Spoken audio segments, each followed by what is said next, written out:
That was The Thrill Is Gone by Roy Hawkins and Rick Darnell. I've included here a comping pattern where you can play a bass line and some chords as an intro, but you could also use that for playing over the melody or solos. Also, feel free to change up the bass line and when the chords come in. After that, I played the melody of the tune.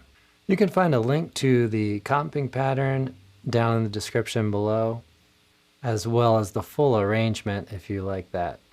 Please like and subscribe, and if you want to dig deeper, check out our website, fretprints.com. Okay, next up, we're going to play through it again with some different visuals. We'll have the tablature, standard notation, and the Guitar Pro neck diagram. Then I'll take you through it step by step. Okay, well, let's get started.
Okay, now that we've played through it again, let's work on this step by step. Remember to check out the description down below for additional resources.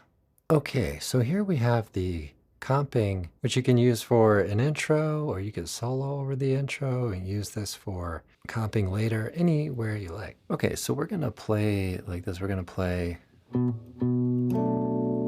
somewhat short on the first note. So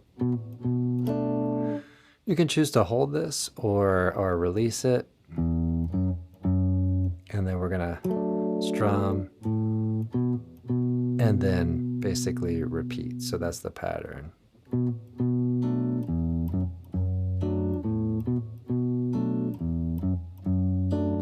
Okay, and then that's the one chord in the key of B minor.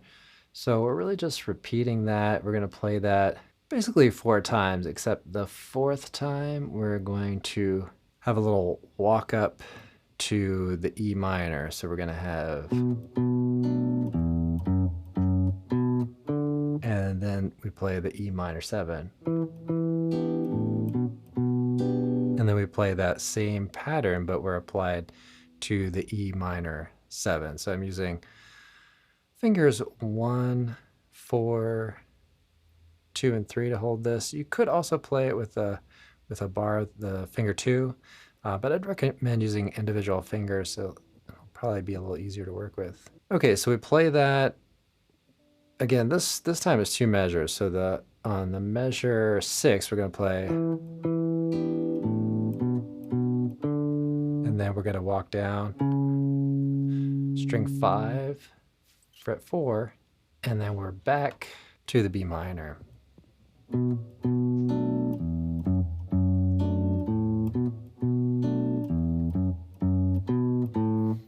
Now we're walking down to the G major 7.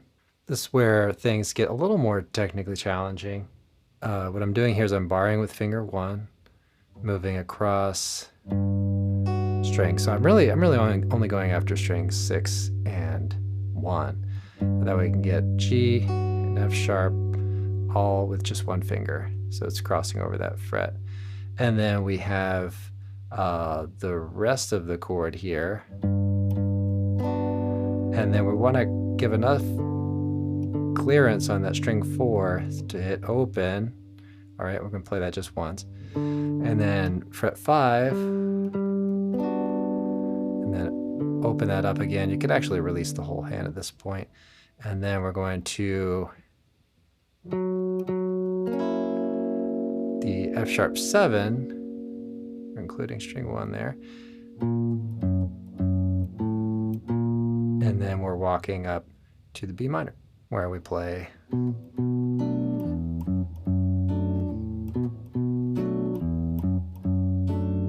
And I'm just ending it there, giving myself a little time to get set up for playing the melody. But if you were to repeat this, you might play string 5 open. So here we get into the melody part, which is the sung part. So if you're doing this as an instrumental, this could be good to do like this, or you could comp while a vocalist is singing it. Okay, so we have position 4, well actually position 3. Let's go to position 3. Okay, you might even do a little wide vibrato just to kind of get that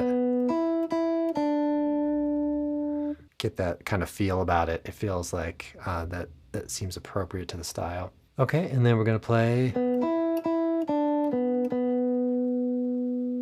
Okay, so it's kind of just a little response, you know. And then we're gonna go to the E minor. I'm gonna go up here to position 5.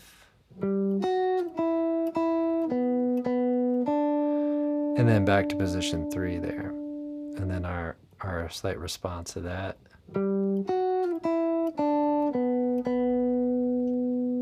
Okay, but this is kind of short, so. Okay, it gets a little busier through here.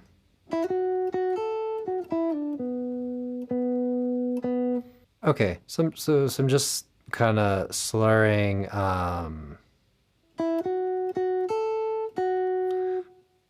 Maybe pull off from E to D here. And then pluck B on string 3. Gonna go up to position 4. So again, a pull off from that E to D would work well there. Let's talk a little bit about the chords and the chord progression. We're in the key of B minor. It's a B minor blues. So we have 4 measures of B minor and 2 measures of the 4 chord E minor. And then again, 2 measures of B minor 7. You can replace these with just B minor if you like. And then we're gonna play G major 7, which is the flat 6 major 7 chord. And then we're gonna go to F sharp 7,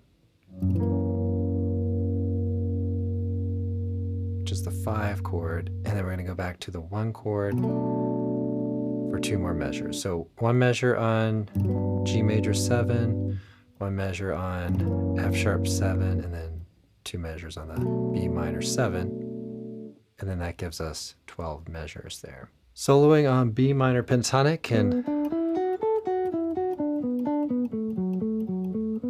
can be effective throughout. Also, B natural minor will work. Now when we get to the F sharp 7, we may want to include the A sharp there. Thanks for watching this. Hope you enjoyed working through this arrangement. You may need additional help. Check the link down in the description to self-book a private lesson. And also sign up for a free trial at our member website, fretprints.com. Enjoy your practice session, and I'll see you all in the next one.